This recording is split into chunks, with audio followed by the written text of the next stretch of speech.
Name के बारे में। तो चलिए स्टार्ट करते हैं। सबसे पहले आता है पैरेट। पैरेट हरे रंग का होता है बच्चों, और इसकी आवाज़ बहुत ही सुरीली होती है। ये इंसान को कॉपी कर सकता है, जैसे इंसान बोलते हैं वैसे ही। उसके बाद आता है हमारा पीकॉक, जिसको हम मोर भी बोलते हैं। मोर के बहुत ही सुंदर से पंख होते हैं, और बरसात के मौसम में मोर बहुत अच्छे से अपने पंख फैला के नाचता है। नेक्स्ट आ जाता है बच्चों वुड पैकर। वुड पैकर एक ऐसा पक्षी है जो पेड़ की मोटी मोटी टहनियों में अपना घोंसला बनाता है और अपनी चोंच से उनको लगातार तोड़ता रहता है एक होल बनाने के लिए। उसके बाद आ जाता है बच्चों हमारा ईगल। ईगल को हम हिंदी में बाज भी बोलते हैं। ये बहुत ऊंचाई पे उड़ सकता है और अपने शिकार को बहुत ऊंचाई से झपट भी सकता है। इसकी आंखें बहुत ही तेज होती हैं। उसके बाद बच्चों बात आती है आउल की। आउल को हम हिंदी में उल्लू भी बोलते हैं। ये रात को देखने वाला एक पक्षी होता है। इसको रात में बहुत ही तेज दिखाई देता है। उल्लू का फेस पूरा गोल होता है। उसके बाद बच्चों आ जाता है हमारा फ्लेमिंगो।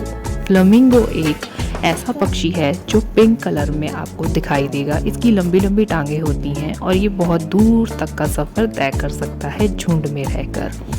बच्चों उसके बाद आ जाता है हमारा पेंगुइन। पेंगुइन को हिंदी में भी पेंगुइन ही बोलते हैं, और ये बर्फीली जगह पे रहता है। जहाँ बर्फ होती है ये वहीं पाए जाते हैं। उसके बाद बच्चों आ जाती है हमारी टुकेन पक्षी। टुकेन हिंदी में भी टुकेन बोला जाता है। इस पक्षी की चोंच बहुत ही लंबी होती है और इसकी आवाज़ बहुत दूर तक सुनाई देती है। इतनी सुरीली आवाज़ होती है।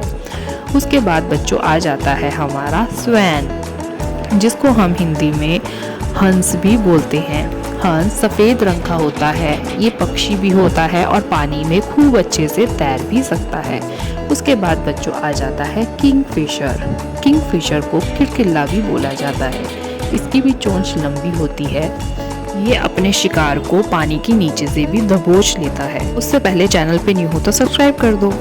हमारी ऑस्ट्रिच। ऑस्ट्रिच को हिंदी में शतुरमुर्ग भी कहा जाता है। इसका भारी वजन होने के साथ साथ ये बहुत फुर्तीली और तेज दौड़ने वाली एक पक्षी है। उसके बाद बात करते हैं रॉबिन की। रॉबिन को हिंदी में भी रॉबिन ही कहा जाता है।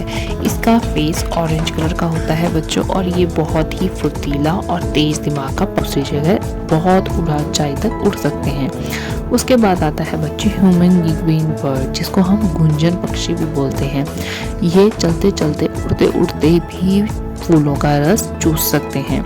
उसके बाद बात करते हैं बच्चों हमारी स्पैरो की, जिसको हम हिंदी में गुरैया भी बोलते हैं। ये दिखने में बहुत छोटी होती है और हमारे घर के आसपास डांस करता है।